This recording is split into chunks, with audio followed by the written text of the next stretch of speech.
도시가 있는데 그 도시는 밀라노입니다.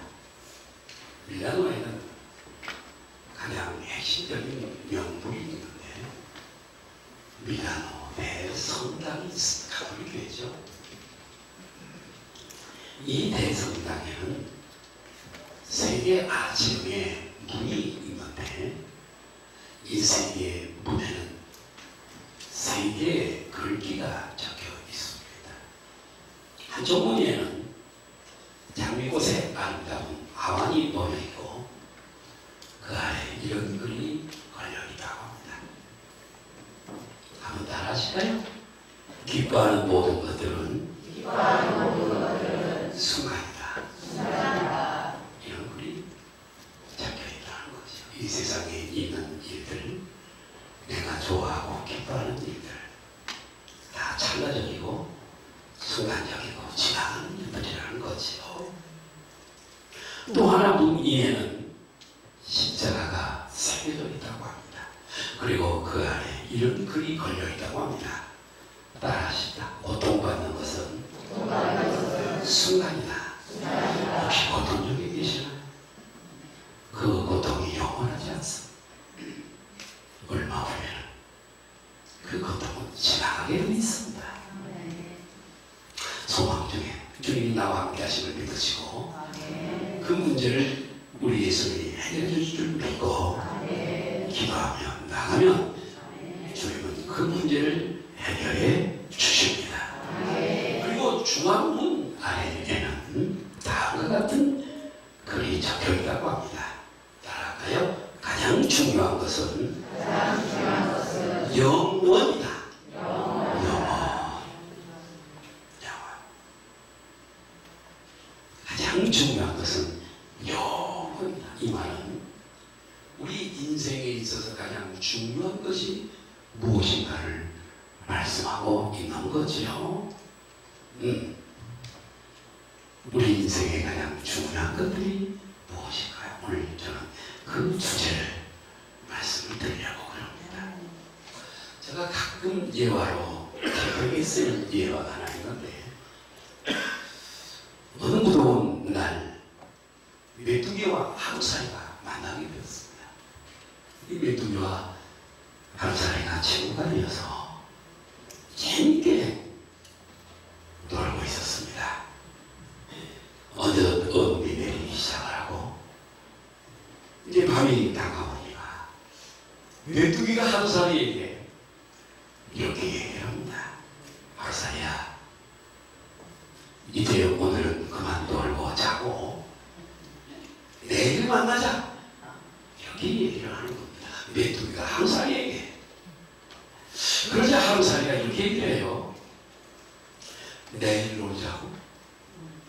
내일이 뭐야? 하루살이는 내일을 알지 못하고 하루밖에 살지 못하니까요. 하루살이는 내일이 무엇인지 알지 못하고 메뚜기와 헤어져서 종말을 맞이하고 말았습니다. 내일이 있는지 알지 못했죠. 자, 메뚜기는 다음날 하루살이 대신에 개구리를 만나게 됐습니다. 그래서 둘이 친구가 되었어요. 여름이 지나고 가을이 지나도록 둘은 다정한 친구가 되었어. 신나게 재밌게 잘 놀았어. 어느덧 찬바람이 불어오고 날씨가 쌀쌀해지고 되자 개구리가 메뚜기에게 이렇게 얘기를 합니다. 메뚜기야, 얘는 이제 날씨가 추워졌어. 겨울잠 자러 들어가야 되는데 이제 우리 헤어져서 겨울을 지나고 그리고 내년에 만나자. 이렇게 얘기를 합니다. 그러자 메뚜기가 뭐? 내년에 만나자. 내년이 뭐야? 메뚜기는 내년을 알지 못했어. 이제 연생이거든. 메뚜기는 내일이 무엇인지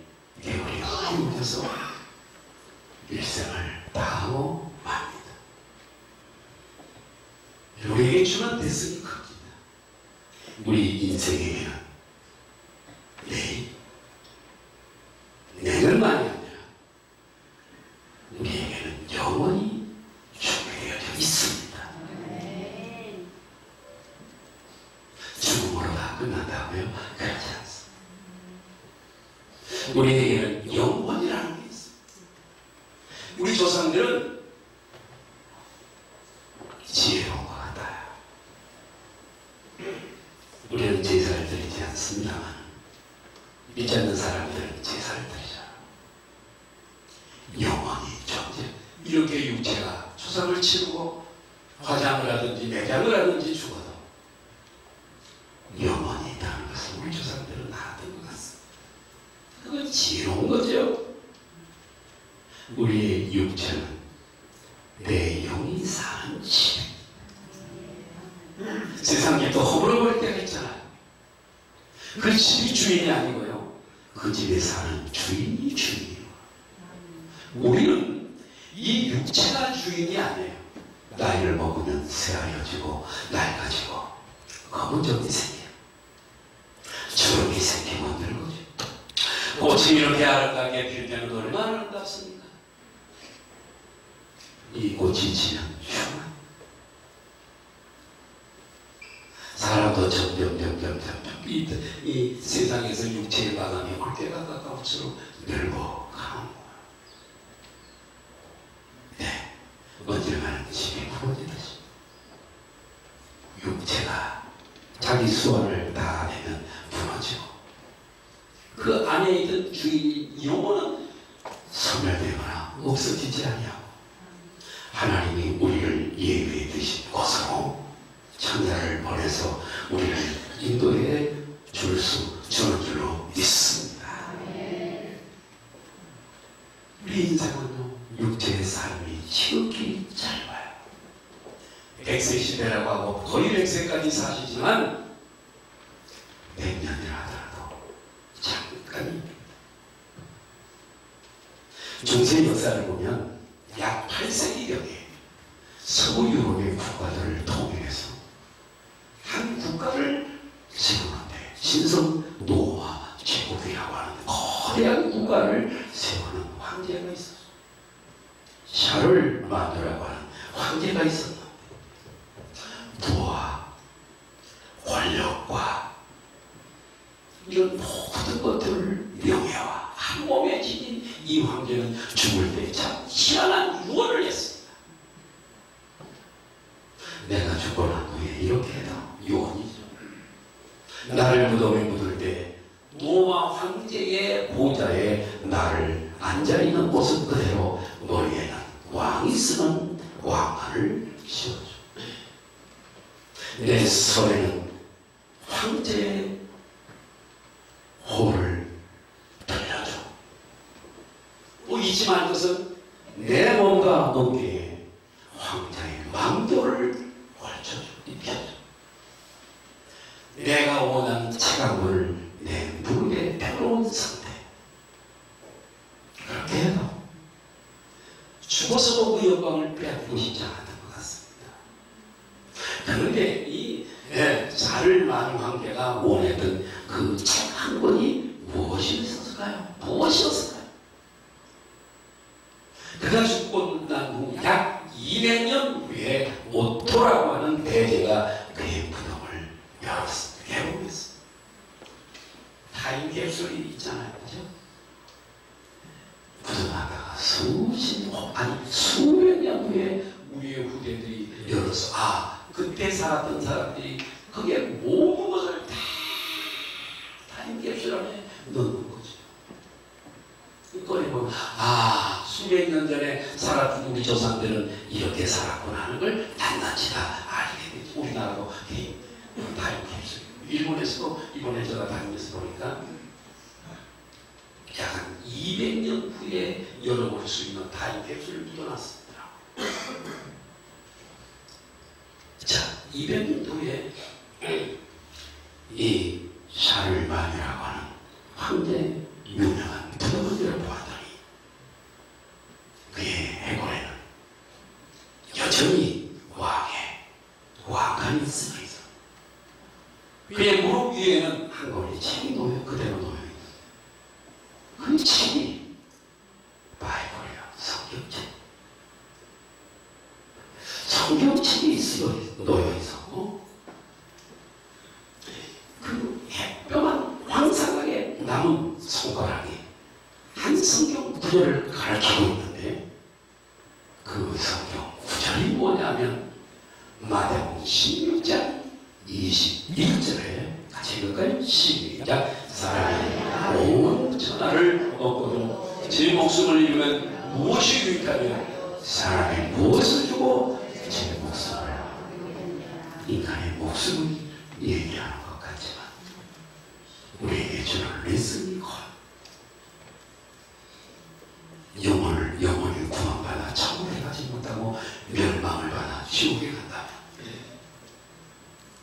이 땅에서 솔로몬처럼 부귀영화를 누리고, 우리 식으로 이 땅에 같은 세대에 잠깐 살았던 정규영 씨나 이병철 씨 같은 그런 호흡으로 살았다.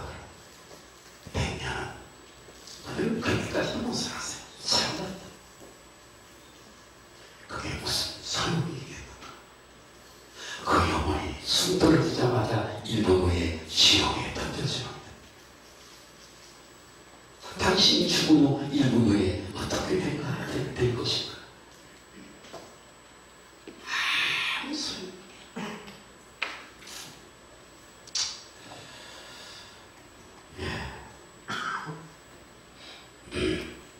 우리 모두가 이 세상에서 빨리 깨달아야 할 진리가 하나 있어요. 늦으면 늦을수록 후회가 커요. 그것은 바로 나랄까요? 영생. 영생이란 영원한 생명의 준말이에요.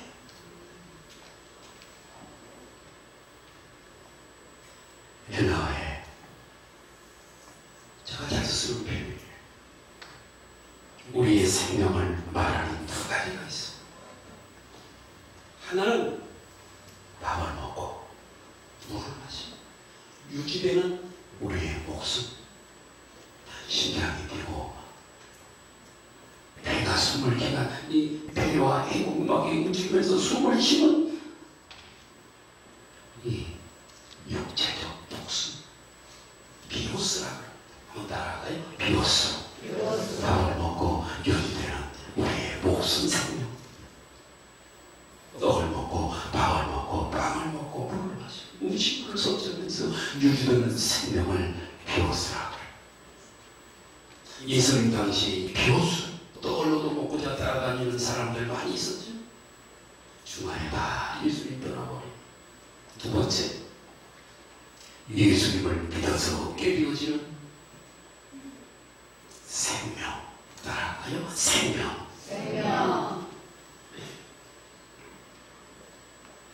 예수님 안에 생명이 있어.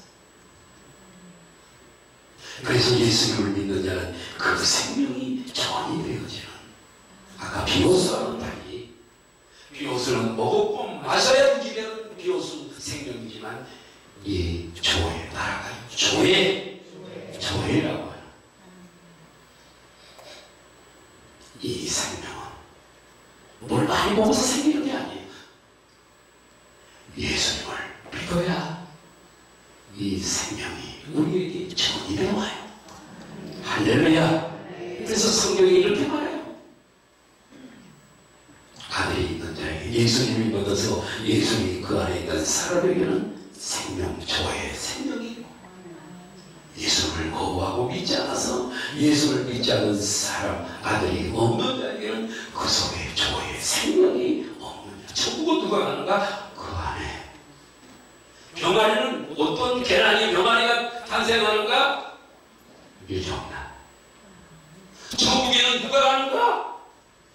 조의 생명이 있는 사람. 여러분들하고 인사합시다. 우리 꼭 천국에서 만나요.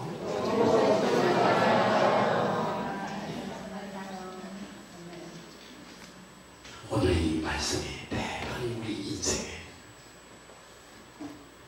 중요한 선. 저는 지난 3박 4일 동안 일본을 여행하고 늘 내 머릿속에는 이 영생에 대한 문제가 내 머리를 떠나지 않았어. 그래서 오늘 이 말씀을 하는 거예요. 많은 사람들이, 일본 사람들이 0.5%도 안 돼, 예수 믿는 사람. 높은 빌딩들. 나 차원이 멋진 군대 같은 수많은 사람. 절대 다수가 지옥에 갑니다. 왜요? 우리의 생명을 이렇게 얘기를 하다 보면 뭘 여권하고 비행기표를 검사. 다른 사람이 잡으면 안 되잖아. 얼굴 보고 여권 비행기표 되죠. 오늘 거쳐서 비행기를 타고 안 그러면 안 되니까. 천국에는 여권 검사를 하지 않습니다. 다만 그 속에 생명이 있느냐 없느냐. 할렐루야. 그렇다면 이 세상에서 가장 우리의 인생의 중요한 문제가 무엇일까요? 그것은 어떻게 그 영원한 나라에 들어갈 수 있는가는 영생의 문제인 줄로 믿습니다. 영생 따라고요. 영생. 영벌이 아니에요. 세상에, 이 세상에 우리나라 5천만인데요. 기독교인들이 약 1,000만에서 1,500만, 넓게 가면 1,500 아니면 1,000만 잡아요. 4분의 1, 5분의 1. 절대 다수가 못 갑니다. 1,500만이라 하더라도 그 가운데 진짜 한국들이 얼마가 되는가, 이런 문제가 있습니다. 세상 거두지하고 형식적으로 와서 예배 들고 돌아가고 못 갑니다. 오세요. 따라오자. 내려놓자. 내려놓으세요.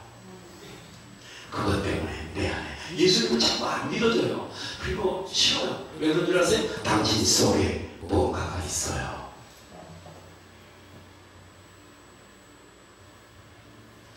돈이 많든지 땅이 많든지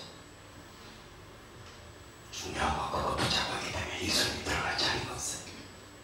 싫어요. 그게 재미가 없어요. 돈 버는 재미, 돈 쓰는 재미 따라서 그것도 잠깐이다.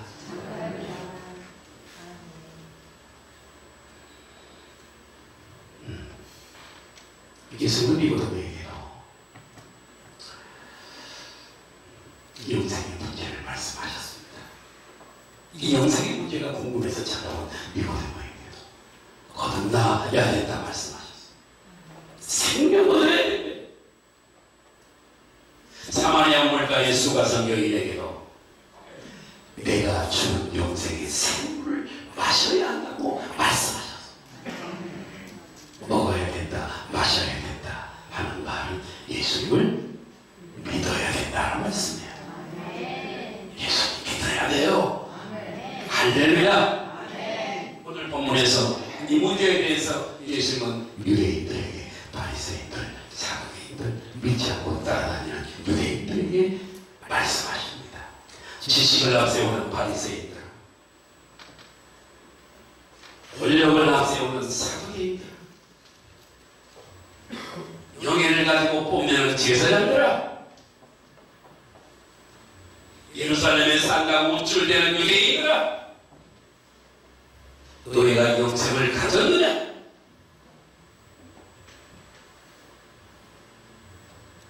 영생을 가졌느냐? 사랑하는 성도여, 당신은 영생을 소유했습니까? 이것이 요한복음의 큰 주제. 바로 이 주제가 요한복음을 기록한 이유입니다. 요한복음 20장 31절 한번 보실까요? 시작. 오직 요한복음을 기록한 것은 너희로 예수께서 하나님의 아들 그 그리스도이심을 회개하되 또 너희도 예수님을 믿고 예수님의 이름을 힘입어 주의 생명을 비워서가 아니에요. 주의 생명을 얻게 하려 하십니다. 생명이 없으면 안 돼요. 예수님이 오신 것은 생명을 주고 오셨어요. 도적이 오는 것은 도적질하고 죽이고 멸망시키는 것뿐이요, 사탄이 오는 것은 죽이고 빼앗아가고 멸망시키기 위해서 사탄이 오지만 내가 온 것은 양들로 생명을 얻게 하려고 왔다고 요한복음 10장 10절에 말씀을 하십니다. 예수님이 오신 목적이에요. 그래요. 너희로 믿고 그 이름을 힘내고 저의 생명을 얻게 하려 하시더라. 나는 이 소망성교회 성도들이 한 사람도 빠져 주의 학교에서부터 다 저의 생명을 얻어 하는 순서는 다 다릅니다. 시기와 때는 다 달라요. 한 사람은 돌아가시면 다 천국 들어가고 또 한 사람이 돌아가면 또 천국 들어가고 한 사람도 빠짐없이가 천국에 들어가시기를 예수님의 이름으로 축복합니다. 가고 싶다고 해서 하는 게 아니라 여기서 해야지 있어. 예수님을 믿어 생명을 얻어야 되는 거. 믿으시면 아멘 하십니다. 그래서 하나님께서는 요한 기자인 요한 사도를 통해 저자는 하나님이 저자세요. 기자는 요한입니다. 사도 요한을 통해서 예수님 믿고 영생을 얻게 하기 위해서 이 요한복음을 기록했답니다. 오늘 우리는 잠시 2024년 10월 둘째 주일 2부 예배 가던 길을 잠깐 멈추고 하던 일을 잠깐 멈추고 나의 삶을 한번 되돌아보시기를 바랍니다. 내가 지금 스탠딩 서 있는 지금 이 시점에서 나의 위치를 한번 파악해 보시기를 바랍니다. 예수님이 거짓말하는 분이 아니에요. 목사들이 강단에 서서 밥벌이 하려고 거짓말하는 목사들이 아닙니다. 나는 오늘 바른 목적지가 설정되어져 있는가? 내가 가는 방향이 바른 방향인가? 과연 나는 영생을 내 안에 소유하고 있는가? 점검해 보시고 도전받는 시간 되시길 예수님의 이름으로 축복합니다.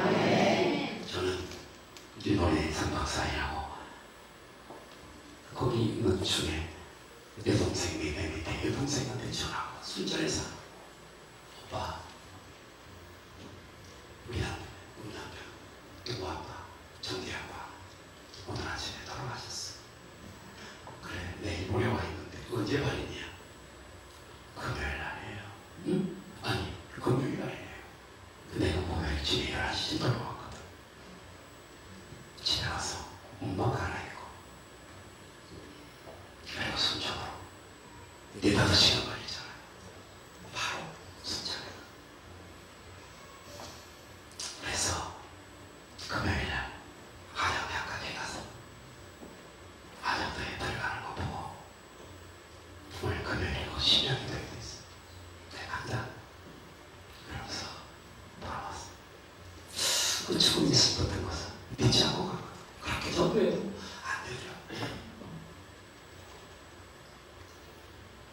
당신이 죽은 1분 후 올까요? 생명이 없으니까요. 여러분 무정란이 어떻게 병아리가 탄생할 수 있겠어요? 너무 슬펐어요. 오늘 말씀의 배경이 되는 절기는 수전절이에요. 한번 따라가실까요? 수전절. 자, 이 수전절의 배경을 제가 말씀드리려고 그래요. 오늘 제가 이렇게 말씀드려요. 저기 나가면 다 잊어버릴 거예요. 그래서 저는 여러분들에게 말씀드릴 거예요. 제가 가끔 물어요. 지난주에 설교 제목이 뭐지? 프로도 없습니다. 여러분 지난주에 제가 무슨 설명했죠? 제목이 뭐예요? 아는 사람 몇 사람은 있었겠지. 잊어버려도 자꾸 하고 또 하고 또 하고 그러는 거죠.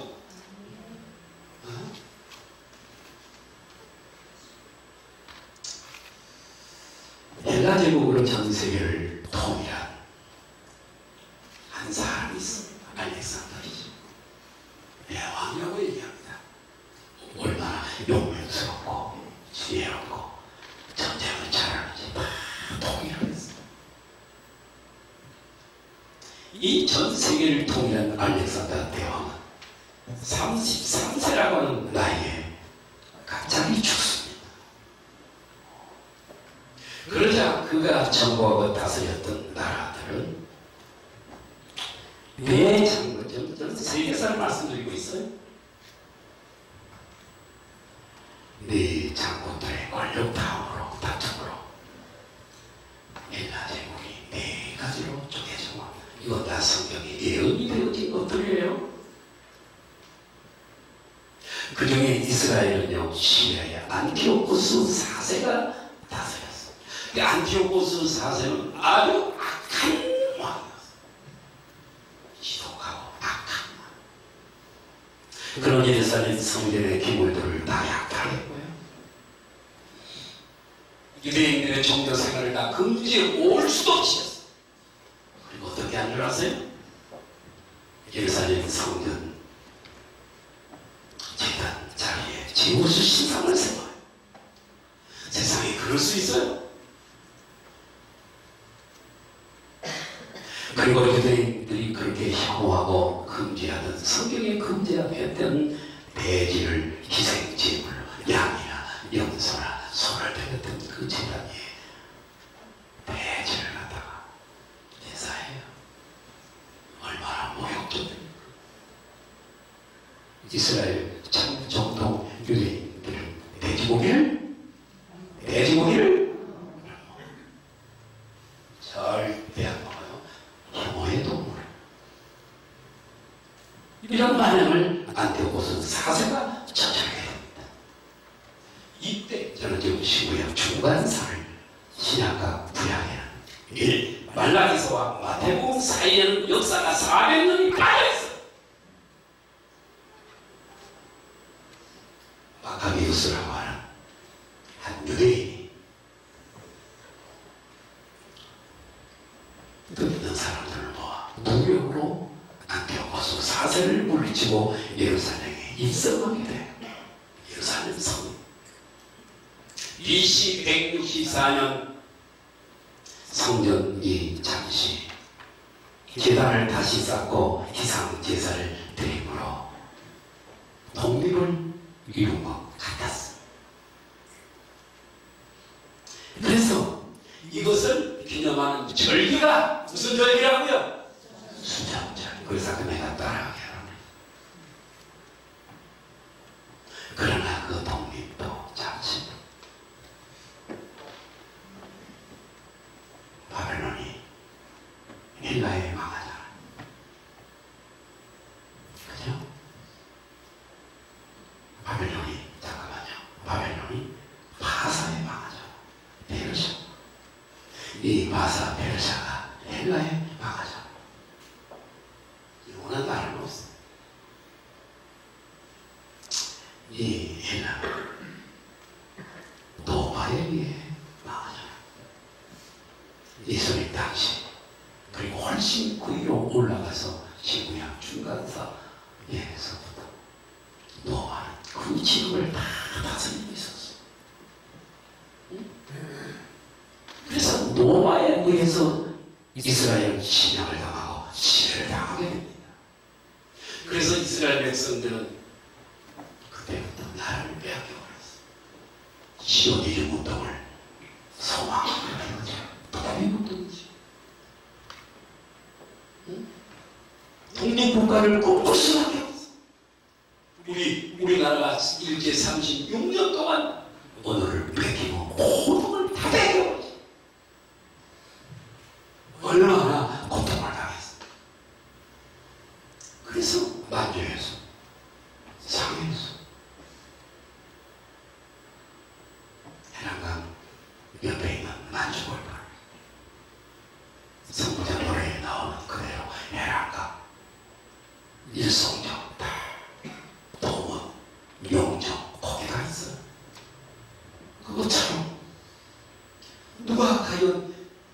이 나라를 주권을 다 로마에게 빼앗겨버린 이 나라 독립운동을 일으킬 것인가?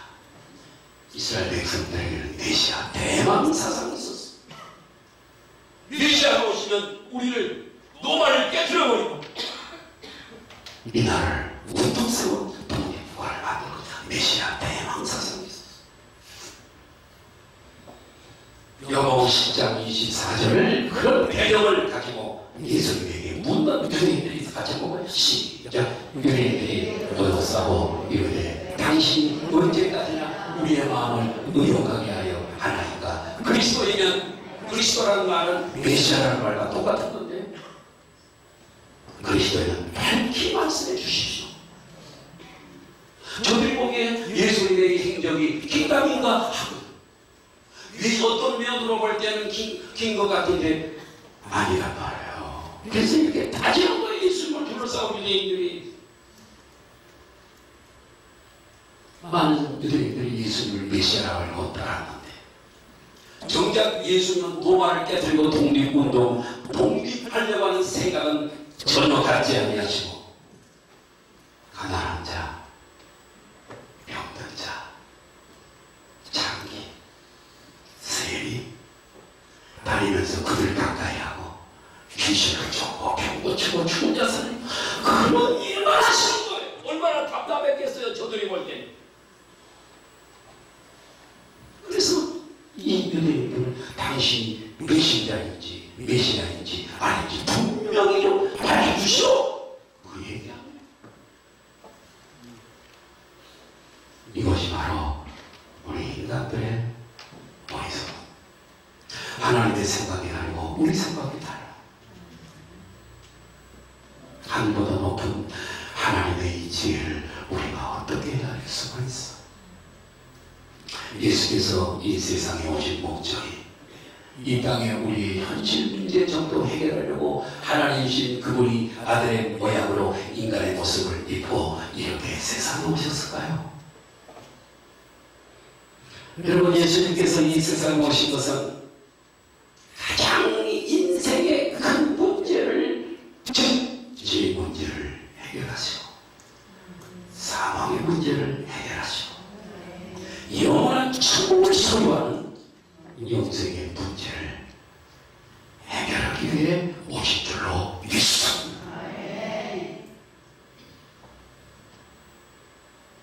영적으로 까막눈을 가진 유대인들은 우리를 로마의 압제에서 해방시켜 주시면 메시아님을 믿겠습니다. 이런 논조잖아요.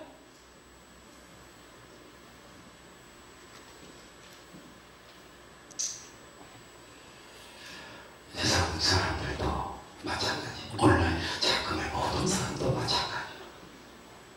현실 문제에 두려워도 매세를 하지 못하고 영생을 하지 못해. 멸망을 하지 못합니다. 사망을 하지. 하나님의 그 정말 무서운 심판을 하지. 설마 그런 일이 어떻게? 나 병 고쳐주면 믿겠습니다. 현실 문제지.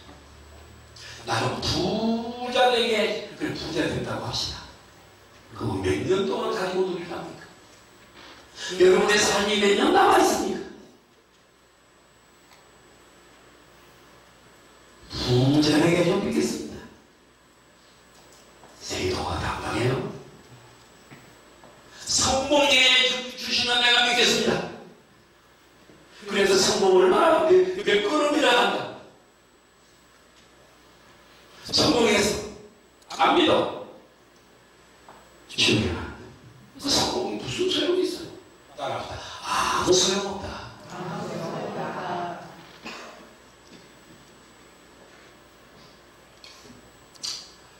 예수님은요, 잠시 다 없어지는 그런 것 위해서 겨우 오신 거 아니에요. 구약지책으로. 성경의 한 형제가 유산 문제로 다투는 내용이 나옵니다. 누가복음 12장에 나와요. 장자에게는 3분의 자자가 있고 장자가 있다면 장자에게는 3분의 2, 자자에게는 3분의 1을 줘요. 보게. 아무튼 유산 문제로 두 형제가 다투다가 예수님께 예수님에게 일어나세요. 예수님 좀 우리 형한테 얘기 좀 해줘요. 아버지가 유산을 남겨줬는데 다 가지려고 그래요. 이거 좀 나눠가지고 좀 이렇게 좀 나눠주세요. 그랬더니 예수님 이러시되 이 사람아, 누가 나를 너희 재물 갈라주는 재판장이나 물건 나누는 자로 나를 세웠냐? 내가 그 일에서 온 줄 아니? 너희들 상속받는 그거 재물 나누는 자로 내가 이 땅에서 사명 가지고 온 줄 아니? 그러면서 주신 비유가 하나 있어요. 그 비유가 어디서는 부자의 비유. 농사를 많이 주고 소금이 얼마나 많은지 창고를 더 지어야 돼. 몇 개를 더 지었어. 가득가득 쌓아놓고 자기 영혼에게 독백을 말해. 내 영혼아, 평안히 쉬고 먹고 마시고 죽이자. 그때 하나님이 그 말을 듣고 말씀하시오. 어리석은 자야, 오늘 밤에 내 영혼을 다시 부르면 내 준비한 것들이 다 남의 것이 되지 않겠냐? 그리고 내 영혼은 어떻게 되겠냐? 여기 썩은 자야. 따라 주여, 내 영의 문을 열어주옵소서.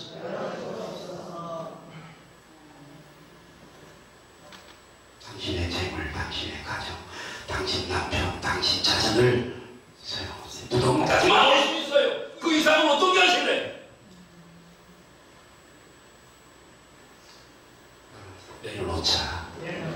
여러분들, 우리 내려놓고 삽시다. 그 내려놓지 못하는 것 때문에 당신에게 믿음이 돌아가지 않는 거예요.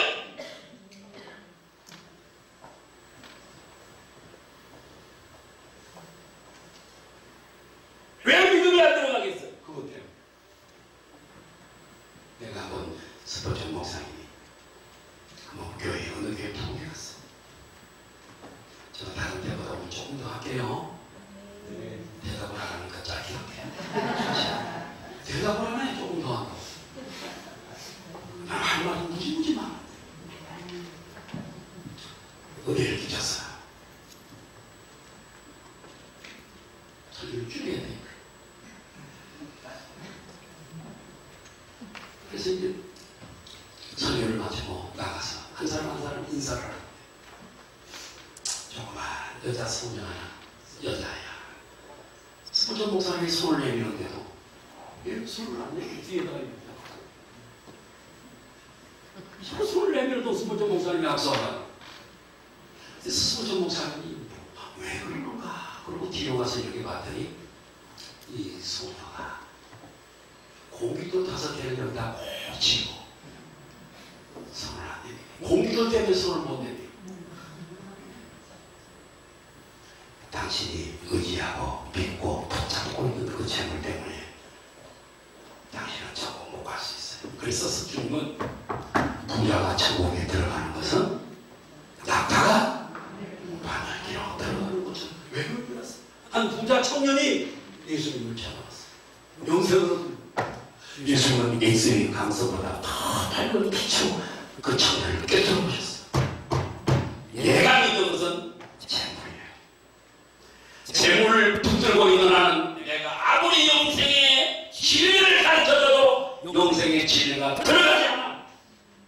그래서 예수님은 그걸 하시고, 야, 너 재물 때문에 안 돼. 너 평생을 그거 들고 살 거잖아. 너 가난한 사람에게 차라리 다 나눠주고 기도하고 그러고 와. 그래야 이 복음이 너에게 들어갈 스페이스를 공급할 수 있어.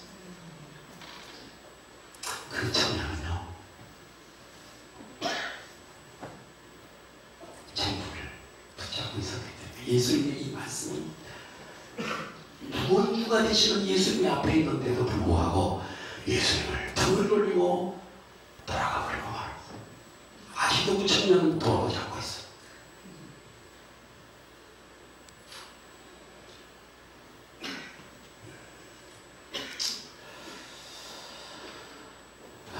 예수님은 자신이 메시아라고 많은 성경에 가르쳐줬어요. 수가성 우물가의 그 여인은 예수님이 가르쳐주니까 금방 믿었어요.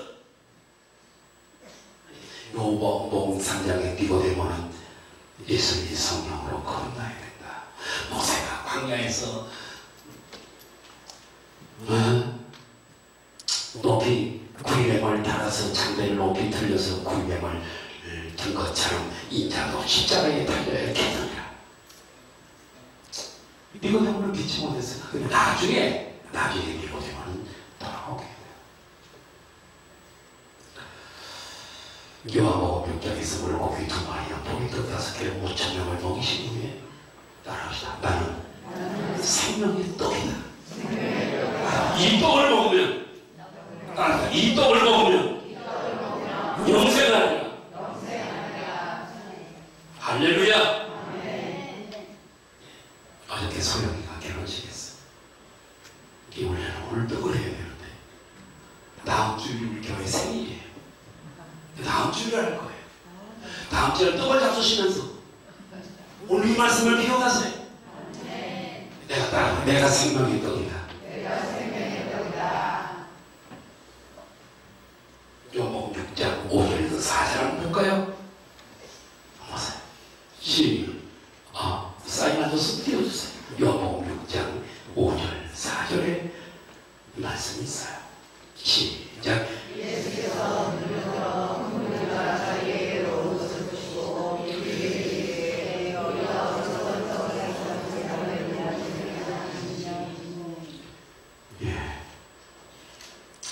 내 살을 먹고 내 피를 마신 자는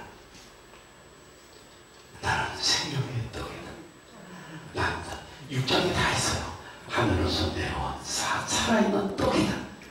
이 떡을 먹으면 영생할 것이다.